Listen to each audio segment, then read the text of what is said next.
But I believe that soon the issue will be resolved as the court cases have come to an end. They are at the tail end right now. So beyond the legalese, to a woman who is expectant and needs to deliver and is at the doorstep of War Memorial Hospital, they'll be told there is a matter in court, so you can deliver in the bush? Or what's the situation on the ground? Chair, I'm sure you are aware that there are other hospitals in Nakuru County.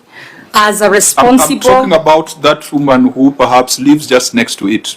Annex Hospital and PGH are next door to it. They share a wall, actually. Yeah. So as a responsible governor who has to take care or is charged with taking care of the public land, I would not feel comfortable just allowing them to continue on fraudulent grounds, which actually they are in court on criminal cases, and just continue because on the flip side, we will say, where will this woman go to? This woman has other options, and because they were leasing it, previously it was a lease from the national government for the 99 years, and the 99 years elapsed. So if you don't have another lease, then go lease another property and continue with the hospital. But okay, you cannot just take public land and continue with it as though there is no crime that has been committed.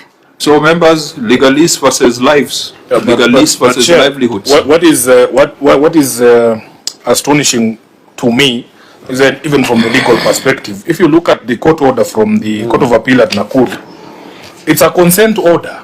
A consent order by parties. I think, if I remember my law correctly, is that you cannot even appeal it.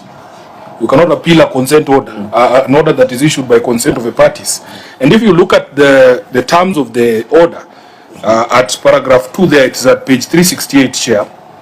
The hospital shall be opened immediately under the joint management of 2 persons nominated by the applicant and 2 persons nominated by the first and second respondents. At paragraph 3, the court repeats itself that the 5 members shall immediately open the hospital with proper management and control over all issues relating to the hospital. This order is from 1st of October 2024, Governor. Doesn't your legal team know what to do when people violate consent orders? What have you done about... if there is a court order that was very clear in its terms, you can't just say that the parties refused and then you roll over and then run to the Senate. That's not possible. There are legal implications of parties who violate court orders. So what have you done to address that as an entity from October of 2024 is what I want to know. Governor? May I respond to that? Yes. As I said, and as you have seen the attached appendix here, we did the appointments, and the same people who are in court claiming that there is an urgency in reopening the hospital refused to proceed with the appointed committee. That's clear. So we have we have asked our county attorney to go back to court for contempt. But you also cannot come and say that you need the hospital opened today and then refuse to do what the Court of Appeals has said. Governor, those other parties are not here. And the chair's concern is that woman who lives next to the hospital who needs to use that hospital.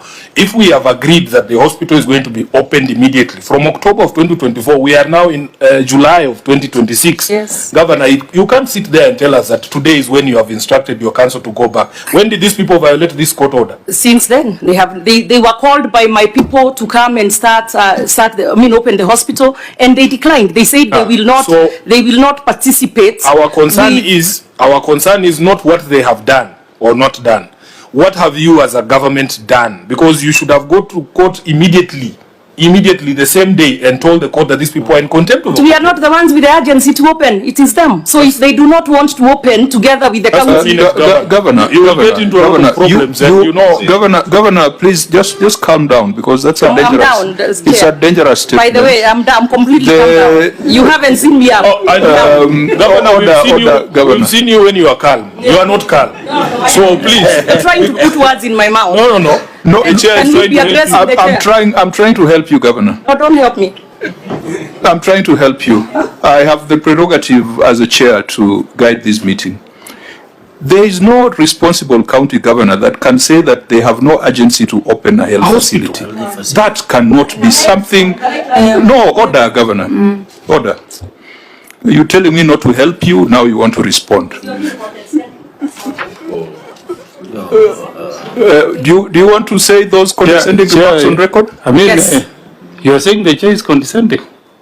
Honestly? Yeah, I mean, when you say I want to help, you cannot cast aspersions on the chair. Okay, sorry, you have yeah. been a speaker and a member of the House. No, Chairman. I have desired, honorable members, I know these tricks.